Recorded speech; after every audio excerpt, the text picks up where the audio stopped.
kayo makakapagtayo niyan ulit? Hindi na pwede. Maghanap na nga kayo ng bagong negosyo. Kasi hindi na kayo makakapag-driving school ulit. Yung 107 na yun, hindi na makakapag-driving school yan ulit. So, seryoso po kami, ulit-ulitin ko, at hindi kami titigil. Kung kinakailangan, bawat huli ng General Yang, iharap namin sa publiko, iharap namin sa media, gagawin namin yun. To send a very strong message from the President himself that this will not be tolerated anymore.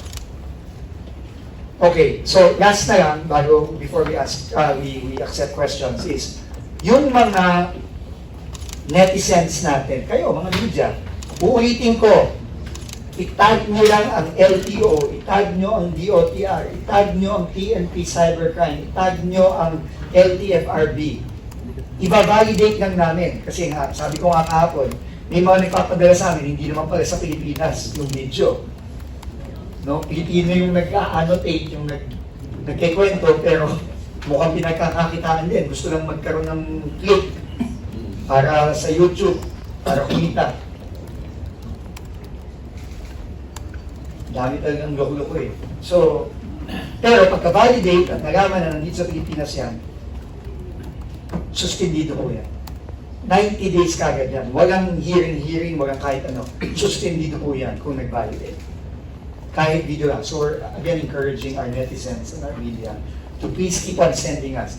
And we're very thankful kasi marami talaga nagpapadala. Yes, sir.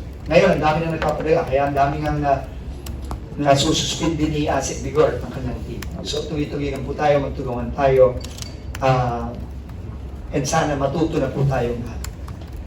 Yung mga nag-overspeeding dyan sa kalye, binibidyo pa nila eh. Ano pa talaga eh, minsan nag-iisang kamay pa, so hatak mo ng 180, tapos isang kamay lang yung nasa Malibela, binibidyo yung speedometer. Tapos binibidyo na magaling daw siya umiwas sa ano. Sige, pag nahuli kayo, wala kayong lisensya.